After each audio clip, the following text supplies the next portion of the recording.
Hey everyone, I'm Rob Franek. I'm editor-in-chief here at the Princeton Review. Friends, if you've signed up to take the ACT, you may already have a really good idea about how to prep for the English, for the reading, for the math, for the writing sections. But friends, what about the science test? Do you need to start learning stoichiometry or to practice your Punnett squares in your abundant free time or valiantly calculate velocity daily? Friends, the answer to each one of those three questions is a resounding no. I'm going to tell you right now how much science you'll be tested on in the ACT science test so that you can make an informed decision moving forward. Almost no science. Friends, I know it sounds incredibly counterintuitive, but friends, the folks at ACT aren't testing your knowledge of science itself. They're testing your ability to do scientific thinking. They want to see whether you can interpret and evaluate data. It doesn't particularly matter which data for the purposes of the test itself. And friends, you can feel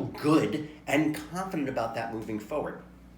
Now that said, particularly that I beat down this point on what the science test isn't, let's talk about what it is. It is a 35-minute exam on which you'll be asked to answer 40 multiple choice questions. You'll be given scientific information in passage form, and those passages will come in three different categories. First, charts and graphs, and that's called data representation. Number two, experiments.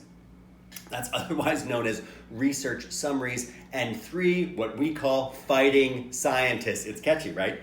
That's also known as conflicting viewpoints. Now, for the first one, for the charts and graphs section, you'll be given 2 passages with 6 questions apiece.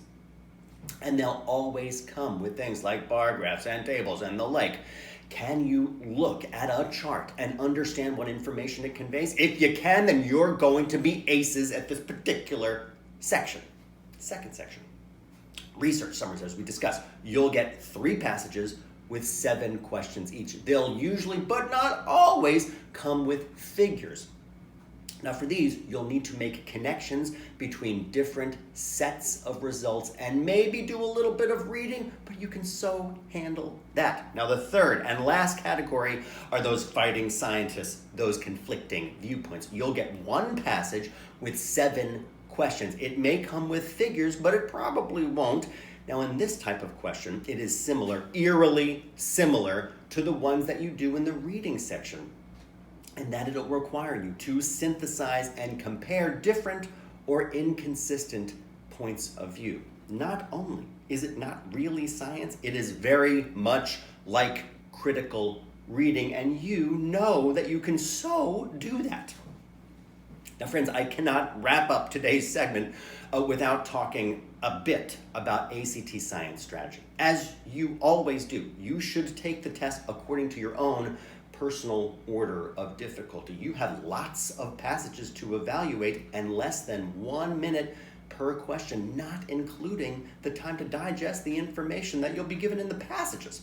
So time is, of course, of the essence here, my friends. You don't want to waste 10 minutes working on 1 passage when in the same period of time you could lock up the points from 2 others. So do a brief run through the passages and look for the now passages, the later passages, and the never passages. And as we've discussed in past segments, the never passages are the ones where you just guess. And remember that there are no points off for wrong answers on the ACT, but I digress. For the now passages, those are the ones that you can do quickly and easily. But how, Rob? How do you know what a now passage looks like? Well, first, friends, you're going to be doing practice. And I'm going to be talking about that in a second.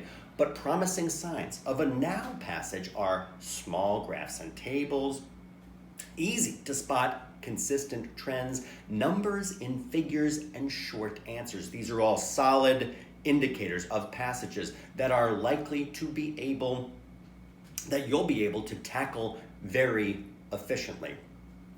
Now, once you've decided to do a passage, don't read the text if there are figures. Time is of the essence again, folks. Instead, take a moment to look over the figures and determine what information you're being given, and then jump into the questions and read only if you need to in order to answer a question. And always keep top of mind whenever you can, use process of elimination to ensure that your guesses are as strong as they can be. That strategy will help you, especially as you tackle the later questions. Those are the ones that are completely doable, but a smidge harder and more involved than the now questions. Okay, friends, I started off today's topic by saying that there isn't any science on the exam itself, and that's definitely true, but you'll also find it hard to do well if you've never taken a science class. That's because the best way to practice scientific thinking is by doing science itself. So you will need science experience, even if the precise nature of your experience isn't so important. You will also not need or be allowed to use a calculator. Don't let all the mathy charts and graphs get inside your head. You aren't allowed to use a calculator because you don't need one. And there is no science to study because the figures that you encounter could pertain to topics as wide-ranging as medicine and earth science and chemistry and many more beyond that. And remember that your experiences in all of your science classes have given you transferable skills. So transfer them. Transfer what you learn in your freshman bio class to interpreting a chemistry table on the ACT that you took in your junior year. Your skills, friends, are always with you. Have confidence in that. Now, I promise that we talk more about practice. And practicing is an activity I cannot recommend highly enough. I practice for these videos a lot. If you want to see how you'll fare on the ACT science test, we offer free ACT practice tests on our website, PrincetonReview.com. You can sign up for them online and get a detailed score report that gives you insights into where to focus your prep. And remember that a strong ACT score can help not just in admission, even to test optional schools, but also in earning coveted merit-based financial aid and even academic placement. So if you're taking the ACT, you'll want to put your best foot forward. Of course, friends, if you haven't already, subscribe to our channel for the latest exam updates, plus twice weekly SAT and ACT prep live streams. Again, folks, Rob Franek, Editor-in-Chief, thank you so much for watching. I'll be back with you again this week. Take care.